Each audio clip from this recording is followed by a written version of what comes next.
কোরবানি ঘিরে পশু পরিচর্যায় ব্যস্ত পাবনার খামারিরা, পাশাপাশি নিজ বাড়িতেও পশু লালন পালন করছেন অনেকে। বিস্তারিত জানাতে সরাসরি যুক্ত হচ্ছেন সহকর্মী এস এ আসাদ। আসাদ, কোরবানি পশু নিয়ে কতটা প্রস্তুত খামারিরা? এবার কি পরিমাণ পশু আসবে বাজারে, বিস্তারিত জানাবেন।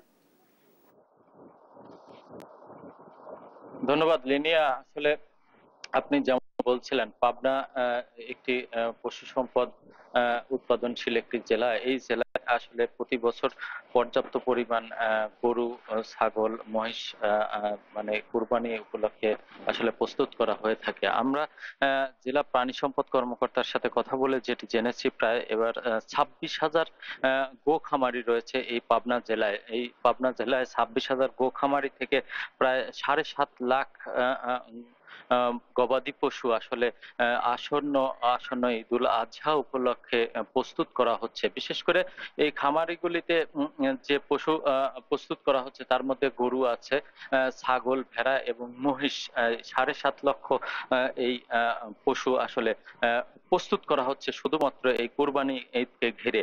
এদিকে আমরা কথা বলেছিলাম, তারা যেমনটি জানিয়েছেন, আসলে তারা এখন একদম শেষ মুহূর্তে যে প্রস্তুত করা হচ্ছে এইসব কুরবানি পশু, তার মধ্যে প্রায় 2.5 থেকে 3 লক্ষ পশু এই জেলায় আসলে প্রয়োজন হবে। উদ্বৃত্ত পশু পাবনার বাহিরে, বিশেষ করে ঢাকা, চট্টগ্রাম, সিলেট সহ দেশের বিভিন্ন প্রান্তে আসলে এই গরুগুলি চলে যায় ঈদের আগ আগে ট্রাক বোঝাই হয়ে।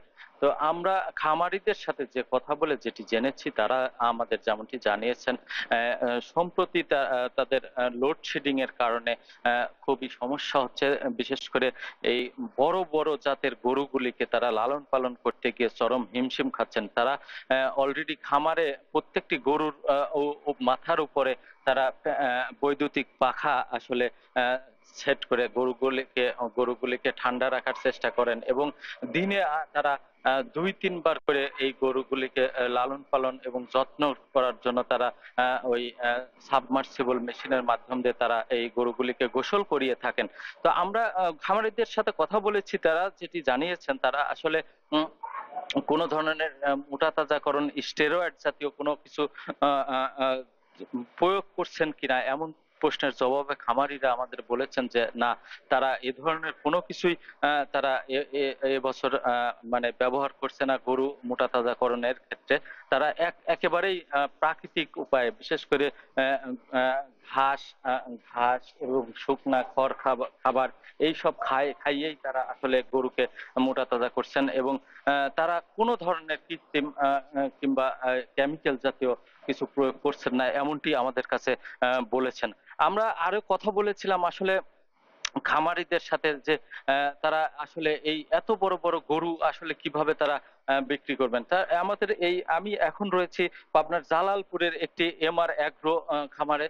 তারা আমাদের যেটি জানিয়েছেন, আসলে তারা ফেসবুকের মাধ্যমে একটি পেজ আছে, তারা এই ফেসবুকের মাধ্যমে প্রচারণা চালিয়ে এবং লাইভ ওয়েট ফেসবুকে উল্লেখ করার মাধ্যমে তারা দেশের বিভিন্ন প্রান্তে এই সমস্ত গরু বিক্রি করে থাকে। এই যে খামারে অবস্থান করছে, এই খামারে প্রায় 20টি গরু আছে, এক একটি গরু প্রায় 20 মণ ওজনের গরু। তারা যেটি জানিয়েছেন যে আসলে এই গরুগুলি তারা বেশিরভাগ ফেসবুক এবং অন্যান্য সোশ্যাল গণমাধ্যমের মাধ্যমেই তারা বিজ্ঞাপন প্রচার করে বিক্রি করে থাকেন। তো এই ছিল আসলে আমার কাছে লিনিয়া পাবনার খামার নিয়ে সর্বশেষ তথ্য।